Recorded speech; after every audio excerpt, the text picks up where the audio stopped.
Drop it.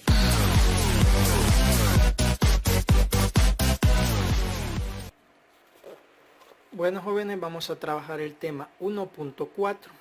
Este es segundo criterio de congruencia de triángulos. Esta vez nos dice que vamos a utilizar regla y transportador y vamos a realizar lo siguiente. Vamos a construir un triángulo utilizando el segmento y los dos ángulos de la derecha, como dos ángulos y el lado comprendido entre ellos. Y vamos a comparar los resultados con los obtenidos por los compañeros. En este caso nos presentan dos ángulos, el ángulo C y el ángulo B. Lo primero que nosotros tenemos que hacer es que vamos a construir un segmento de longitud BC, que es este que nosotros vemos ahí.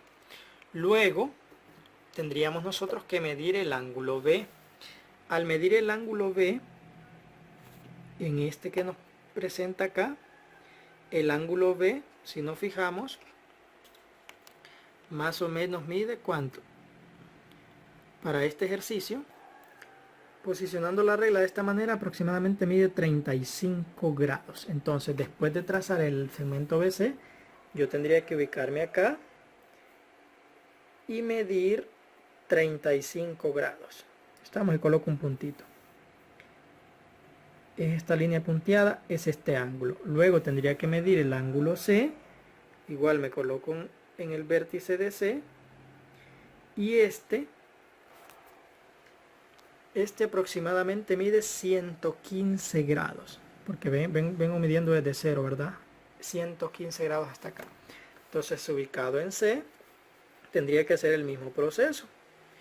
Ubicarme en el vértice C y a partir de ahí marcar los 115 grados, que es esta línea punteada que está acá.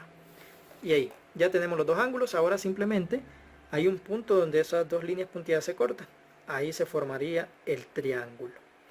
Entonces, ¿qué significa? Que tenemos dos ángulos que son iguales. Tenemos el ángulo B y el ángulo C y también el segmento BC. ¿Estamos? Entonces, al comparar los triángulos podemos ver que coinciden en todas las medidas, es decir, tienen sus lados y ángulos respectivamente iguales sin importar la posición. Es decir, con solo que nosotros en común tengamos un lado, ¿estamos? Y los ángulos adyacentes a ese lado iguales, nos van a resultar triángulos que van a ser congruentes. En el criterio anterior necesitábamos comprobar que los tres lados eran iguales.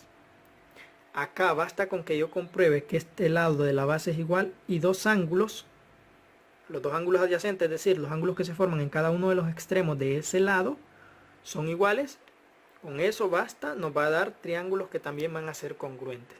A ese se le llama segundo criterio de congruencia, es decir, dos triángulos que tienen dos ángulos iguales, así como el lado comprendido entre ellos respectivamente igual, van a ser congruentes, es decir, que este criterio se conoce como ángulo, lado, ángulo. Dos ángulos iguales y el lado que se forma entre ellos es igual, entonces vamos a tener que el triángulo ABC es congruente con el triángulo A'B'C'. Dado que ángulo B es igual a ángulo B', el segmento BC es igual a B'C' y el ángulo C es igual a C'. Entonces, con lo que ustedes harán es el mismo proceso. Por ejemplo, acá tenemos el triángulo ABC. Dice que BC mide 5 y obviamente nos tiene que dar el ángulo B y el ángulo C. Efectivamente aquí nos lo da. Ángulo B mide 35 y el ángulo C mide 100. Entonces yo tengo que ver en cuáles de los demás se da el mismo dato. Si no fijamos, aquí se da el mismo dato. En el triángulo MNO. Me dice que MO mide 5, mide igual que 5 que el otro. Además me da el ángulo M, que es este, y también me da el ángulo O, que es este. Me dice que el ángulo M mide 100, igual que el ángulo C. Y el ángulo O mide 35, igual que el ángulo B. Entonces estos dos, yo tendría que escribir esto. Triángulo ABC es congruente con triángulo MNO, dado que ángulo M es igual a ángulo C. Ángulo O es igual a ángulo B. Y además BC es igual a MO. De esta manera nosotros tendríamos que resolver estos problemas.